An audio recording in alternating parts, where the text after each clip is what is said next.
बिस्मिल्लाहिर्रहमानिर्रहीम, अस्सलाम वालेकुम। मैं हूं शाहिद सकलैन और आप देख रहे हैं मेरा यूट्यूब और फेसबुक पेज। आज 14 मार्च है, मंगल का दिन है और आज की इस वीडियो में हम बात करेंगे मगविया जहरा केस के हवाले से। बहुत बड़ी डेवलपमेंट, बहुत अहम डेवलपमेंट, जिसका इस केस के ऊपर बहुत बड़ा असर होने वाला है।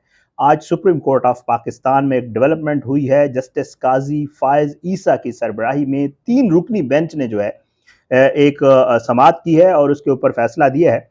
वो जो है बहुत ज़्यादा रेलिवेंट है ज़ारा केस के साथ, क्योंकि मैं जो चीज़ें आपको बताता जाऊंगा इस प्रोसीडिंग की, आपको लगेगा कि ये कोई और केस नहीं है, वही मगविया ज़ारा वाला ही केस है, बिल्कुल वही केस। और उसके ऊपर जो काजी फायज ईसा साहब ने बातें की हैं और जो उन्होंने फैसला दिया है, आपको पहले बता दूं कि सुप्रीम कोर्ट ऑफ पाकिस्तान की जो लेटेस्ट जजमेंट्स होती हैं, जैसे 2023 की ये जजमेंट है, ये बिल्कुल मिसाल के तौर पे पेश की जाती हैं लोअर कोर्ट्स में और हायर कोर्ट्स में। तो इसलिए ये बहुत बड़ी डेवलपमेंट है इस केस को लेकर, क्योंकि आने वाले दिनों में जो भी समाअत होगी, यकीनी तौर पे ये वाला फैसला और बाकी चीज़ें जो है वो पेश की जाएंगी अदालत में, क्योंकि वकला ऐसी जजमेंट्स को देख रहे होते हैं और वो दिन दूर नहीं है। अब इसको देखकर मैं बाकायदा तौर पे आपको कह रहा हूँ कि ज़मानत भी खारिज हो सकती है और सज़ा भी होगी और जल्द जो है वो जेल जाना ज़हीर का ठहर गया है। चीज़ें क्या हैं, आज क्या कुछ हुआ है इस अदालत में, आपके सामने रखूंगा। आज ये केस था और ये केस था एक ऐसे शख्स का जिसने जो है एक कम उम्र लड़की से शादी की थी। मुजफ्फर शाह नामी ये शख्स है और इसकी जो है बाकायदा तौर पे आज जो है ज़मानत खारिज करने के जो है अहकामात जो है वो सुप्रीम कोर्ट ऑफ पाकिस्तान से हो गए हैं। और सुप्रीम कोर्ट ऑफ पाकिस्तान में क्या कुछ हुआ, अच्छा, अब हुआ ये कि जी आपको पता है मगविया वाला जो मामला है वो तकरीबन अप्रैल 2022 और अब साल होने वाला है तकरीबन इस मामले को जो है पेंडिंग चला आ रहा है। और अब जो है जस्टिस काजी फायज ईसा, जब ये समाअत जस्टिस काजी फायज ईसा साहब के जो है 3 रुकनी बेंच में गई, तो उन्होंने जो है वो सवाल किया कि जी 14.5 साल की लड़की के साथ शादी कैसे हो सकती है।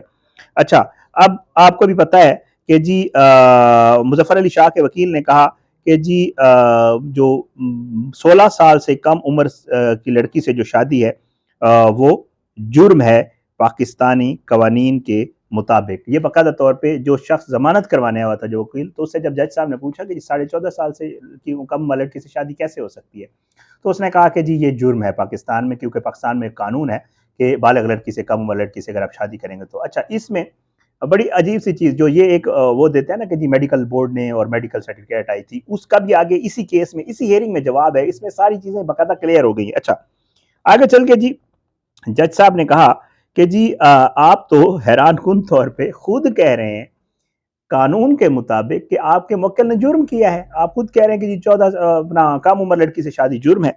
इसके ऊपर आपने जैसे आपको पता कि जी बिल्कुल जो निकाह होता है कम उम्र का, वो बाकायदा एक जुर्म है। ये बाकायदा आज सुप्रीम कोर्ट में इस चीज़ पे जो है बात हुई। अच्छा, आगे चल के वकील ने इनके वाला एक पॉइंट उठाया, जो ये भी उठाते हैं, इनके वकला भी उठाते हैं कि जी शरई कवानीन के मुताबिक 14.5 साल की लड़की से शादी हो सकती है। ये इनके वकील ने बाकायदा कहा।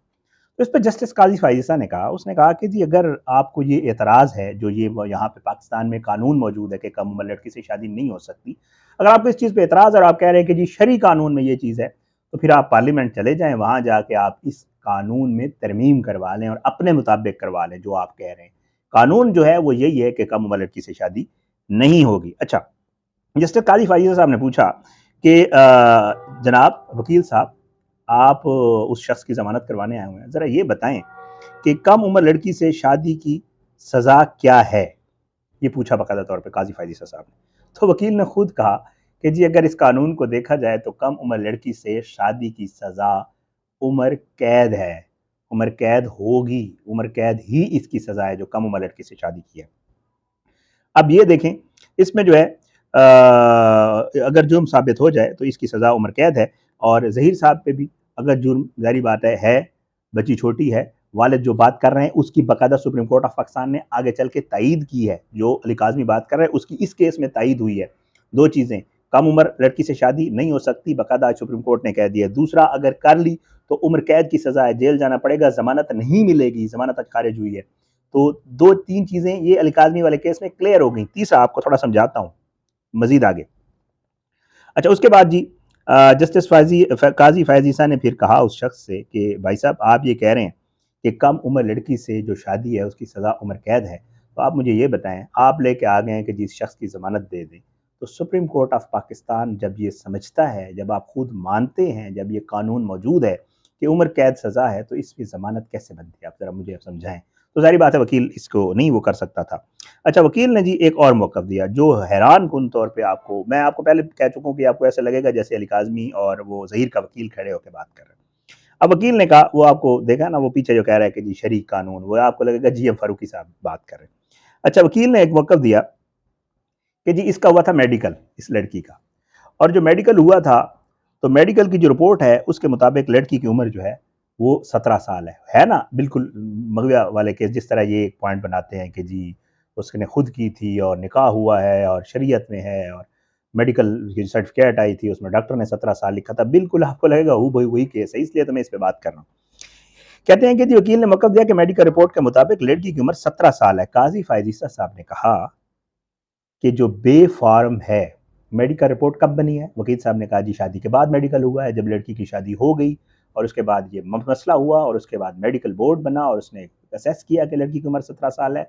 तो काज़ी फ़ायज़ ईसा साहब ने कहा कि भाई, जो बेफ़ार्म होता है, जो वालिदैन के पास मौजूद होता है और उसके ऊपर एक तारीख दर्ज होती है जो कि बच्चे की पैदाइश की होती है और इनके वालिदैन के पास निकाहनामा भी होगा, अली काज़मी वाला केस याद रखिएगा साथ-साथ।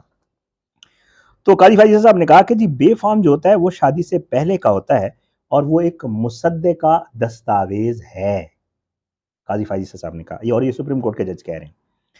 बेफ़ार्म को छोड़कर मेडिकल रिपोर्ट को हम क्यों मानें? ये 3 रुकनी बेंच ने कहा कि बेफ़ार्म जो वालिदैन के पास मौजूद है वो एक मुसद्दक़ा दस्तावेज़ है जिसको कानूनी तौर पे पूरे पाकिस्तान के कवानीन के मुताबिक तस्लीम किया जाता है। जब ऐसी एक चीज़ मौजूद है तो आप जिस मेडिकल सर्टिफिकेट का ज़िक्र कर रहे हैं मेडिकल बोर्ड की उसका, उसको हम क्यों मानें? बर्निंग नहीं है, ज़ाहिर बात है हमारे पास एक मुसद्दक़ा दस्तावेज़ बेफ़ार्म की सूरत में मौजूद है कि लड़की की उम्र छोटी है। अब इसके ऊपर जी सुप्रीम कोर्ट जो है आपको पता है कि उसने बाकायदा तौर पे इस केस को जो है, इस जो साहब आए थे उसकी जो है वो खारिज कर दी ज़मानत और इसको दोबारा जाना पड़ा, जिधर से ज़ाहिर बात है इसका जाना बनता था क्योंकि कम उम्र लड़की से शादी पाकिस्तान में जुर्म है। अब इसके बाद जो है आज इसमें ये बड़ी इंटरेस्टिंग डेवलपमेंट हुई और बिल्कुल ये मैं कहूँगा, जैसे मैंने कहा आपको पहले केस बता दूँ, थोड़ी इस पे बात कर लेते हैं। मसला ये चल रहा है कि हमारे यहाँ अदालतों में वकला जो है वो अली काज़मी के केस को लटका रहे हैं, जो उस तरफ के वकला है और उनकी कोशिश है कि ये केस ना चले क्योंकि उनको भी पता है। मैं कल आमिर फारूक साहब की अदालत में था, नूर मुकद्दम कत्ल केस का फैसला है, chief justice Islamabad high court है और उन्होंने वाज़े तौर पे ये केस चल रहा था इमरान खान का जो मुबैना बेटी छुपाने वाला टेरियन वाइट वाला केस है। उसमें बाकायदा तौर पे उन्होंने कहा, और उससे पहले भी एक केस था, मुझे उस केस का रेफरेंस याद नहीं किसका केस था। 2 वकला को आमिर फारूक साहब ने वाज़े तौर पे कहा कि आप लोग वकला अपने जो आपके क्लाइंट्स होते हैं उनको मिसगाइड करते हैं। ये बाकायदा आमिर फारूक साहब का ना कोट एंड कोट। वो इसलिए कि वकला बहुत सारी चीज़ें, ज़ाहिर बात है केस लेना होता है, केस लड़ना होता है, ज़ाहिर है उनका भी रोज़ी-रोटी है और मामलात होते हैं वकला के। तो उसमें जो है बाकायदा तौर पे इस केस में भी यही हो रहा है। वकला फीसें ले रहे हैं इस चीज़ की, किस केस को लटकाने की। उनको पता है ट्रायल चल पड़ा तो ट्रायल चलेगा और जब जुर्म साबित होगा, और साबित है, ज़ाहिर बात है।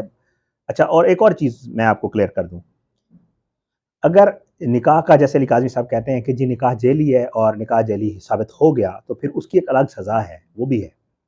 तो इसलिए ये लोग कोशिश कर रहे हैं कि केस ना चले, फ़र्द जुर्म आयद ना हो।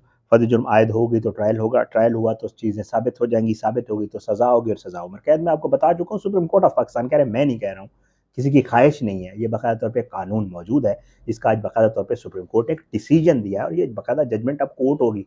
ये मेरे उस तरफ के भी वकील भाई बैठते हैं तो उनको भी पता होगा, वो भी इस चीज़ को क्लियर कर देंगे, सब जितने भी वकला दोस्त हैं।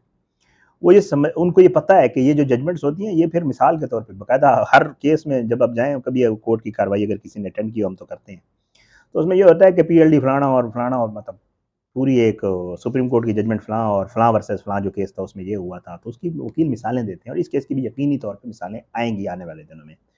तो ये जो आज फ़ैसला आया सुप्रीम कोर्ट ऑफ पाकिस्तान से, ये ज़हीर के केस को जो है अली काज़मी साहब के केस को मज़बूत कर रहा है।